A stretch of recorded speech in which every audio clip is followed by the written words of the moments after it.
Gaza city में खूनी गदर, 4 देशों को नेतन्याहू की धमकी। 7 अक्टूबर 2023 से अब तक गाजा जंग को 717 दिन से ज्यादा हो चुके हैं। हमास के हमले के बाद से प्रधानमंत्री नेतन्याहू का खूनी बदला इतना घातक और व्यापक होगा, दुनिया में किसी को भी इसकी उम्मीद नहीं थी। गाजा में पिछले 90 दिनों से इजरायली सेना खूंखार हमले कर रही है। गाजा सिटी से लाखों फिलिस्तीनियों को दक्षिण दिशा की तरफ भागने को मजबूर कर दिया गया है। अब तक सरकारी आंकड़ों के मुताबिक 65,000 से ज्यादा फिलिस्तीनी मारे जा चुके हैं। नेतन्याहू हर हाल में फिलिस्तीन का वजूद खत्म कर देना चाहते हैं और गाजा पर अब पूरी तरह से कब्जा चाहते हैं। हम आपको पीएम नेतन्याहू के सख्त तेवर और पश्चिमी और यूरोपीय देशों से इजराइल से सीधे टकराव से जुड़ा वो सच भी दिखाने जा रहे हैं जो गाजा युद्ध को बेहद भयंकर बना चुका है। आपको यकीन नहीं होगा कि फिलिस्तीन को इजराइल के दोस्त माने जाने वाले ब्रिटेन, कनाडा, ऑस्ट्रेलिया और पुर्तगाल ने फिलिस्तीन राष्ट्र यानी देश की मान्यता देकर नेतन्याहू और ट्रंप को पूरी तरह से बौखला दिया है। खबर है कि इसके अलावा 6 और देश हैं जो इजराइल के प्रधानमंत्री नेतन्याहू को ठेंगा दिखाकर फिलिस्तीन को एक देश के रूप में मान्यता देने जा रहे हैं। संयुक्त राष्ट्र महासभा में द्विराज्य समाधान पर विश्व शिखर सम्मेलन में इजराइल को गाजा में नरसंहार और फिलिस्तीन को देश के रूप में मान्यता देकर भयंकर गदर मचने जा रहा है। इधर नेतन्याहू ने धमकी दी है कि वो अमेरिका में मीटिंग के बाद जब इजराइल लौटेंगे तो ब्रिटेन, कनाडा, ऑस्ट्रेलिया, पुर्तगाल को भी तगड़ा जवाब देंगे जिन्होंने फिलिस्तीन को एक देश के रूप में मान्यता दी है।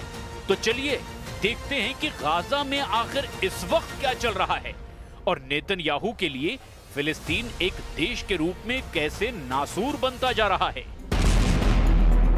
तबाह इमारतें, खंडहर शहर और मलबे में दबी हजारों लाशें आज गाजा की तस्वीर बन चुकी हैं। इस वक्त इजरायली सेना के सैकड़ों टैंक गाजा सिटी में या तो घुस चुके हैं या फिर घुसने की तैयारी में हैं।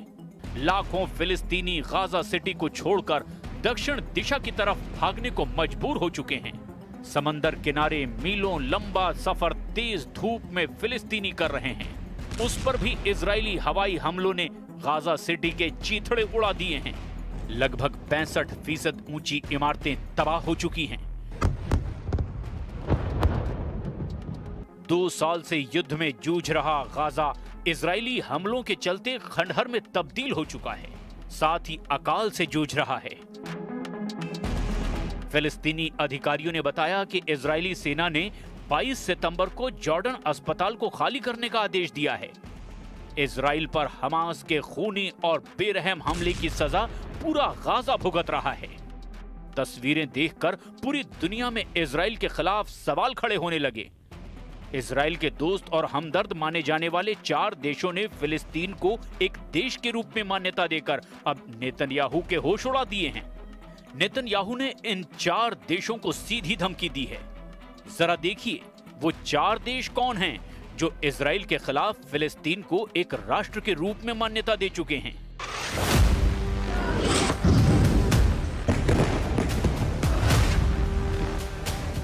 इक्कीस सितंबर 2025 को 4 देशों ने फिलिस्तीन को एक राष्ट्र के रूप में मान्यता दे दी। ये 4 देश हैं ब्रिटेन, कनाडा, ऑस्ट्रेलिया और पुर्तगाल। ये कदम गाजा में चल रहे युद्ध और वेस्ट बैंक में इजरायली बस्तियों के विस्तार के खिलाफ बढ़ते अंतर्राष्ट्रीय असंतोष के बीच उठाया गया है। ब्रिटिश प्रधानमंत्री कीर स्टारमर ने कहा कि ये मान्यता 2 राष्ट्र समाधान की दिशा में एक कदम है जो हमास को कोई फायदा नहीं पहुंचाता। कनाडा के प्रधानमंत्री मार्क कार्नी ने इसे शांतिपूर्ण सह अस्तित्व और हमास के अंत की दिशा में कदम बताया। ऑस्ट्रेलियाई प्रधानमंत्री एल्बनीज ने भी इसे 2 राष्ट्र समाधान के लिए गति प्रदान करने का हिस्सा माना।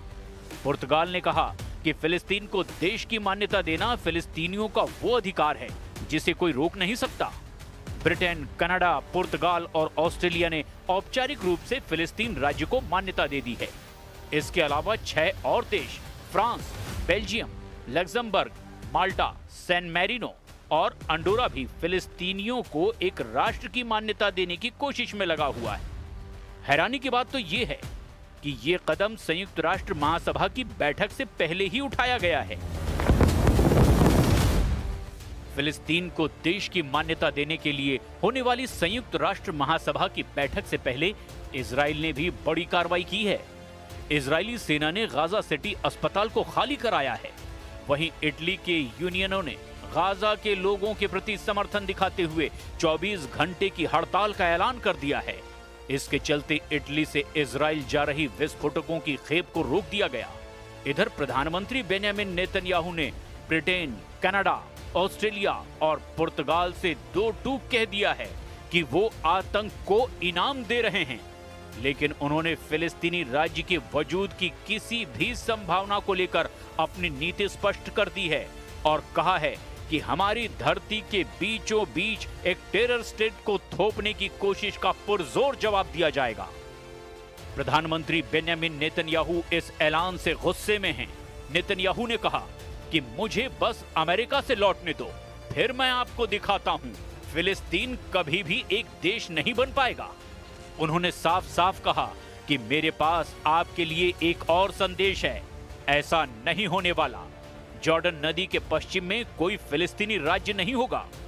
वर्षों से मैंने उस टेरर स्टेट के निर्माण को घरेलू और विदेशी दोनों ही तरह से भारी दबाव के बावजूद रोका है।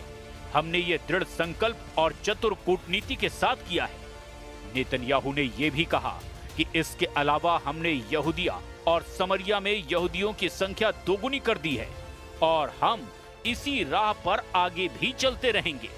हमारी धरती के बीचों बीच एक आतंकवादी राज्य को थोपने की नवीनतम कोशिश का जवाब संयुक्त राज्य अमेरिका से लौटने के बाद दिया जाएगा।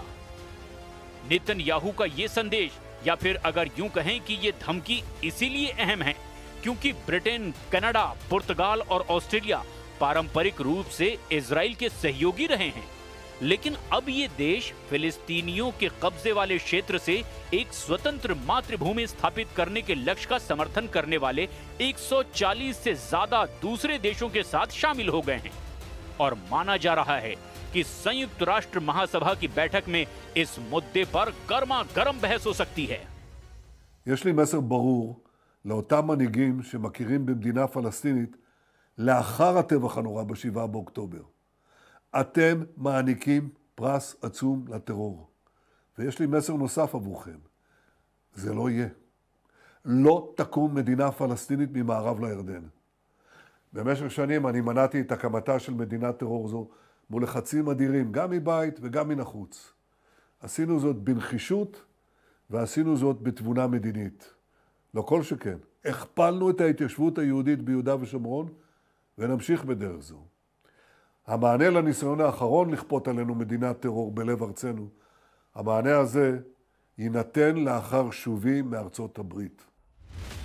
गाजा में इजराइल का अभी ऑपरेशन गिदोन चैरियट्स 2 है, जो 16 सितंबर 2025 को शुरू हुआ और उसका मकसद हमास के सैन्य और शासकीय ढांचे को पूरी तरह से नेस्त नाबूद करना है, बंधकों को मुक्त कराना और गाजा के ज्यादातर हिस्सों पर नियंत्रण भी स्थापित करना है। फिलहाल ये अभियान गाजा सिटी पर केंद्रित है, जहां इजरायली सेना ने भारी हवाई हमले और जमीनी कार्रवाइयां शुरू की है। इजरायली रक्षा बल ने यहां 2 डिवीजनों को तैनात किया है, जो शहर के केंद्र की ओर बढ़ते जा रहे हैं और इस अभियान में रिमोट नियंत्रित विस्फोटक वाहनों का प्रयोग किया जा रहा है। संयुक्त राष्ट्र और कई देशों ने इसे नरसंहार और मानवीय संकट बढ़ाने वाला बताया है। गाजा सिटी से लगभग 3,50,000 लोग विस्थापित हो चुके हैं और 65,000 से ज्यादा फिलिस्तीनी मारे जा चुके हैं। गाजा में हो रहे इन भयानक हमलों को देखिए। Rafale crossing, Khan Yunus, Gaza city जैसे इलाकों पर इजरायली मिसाइल और हवाई हमलों ने गाजा के चीथड़े उड़ाकर रख दिए हैं।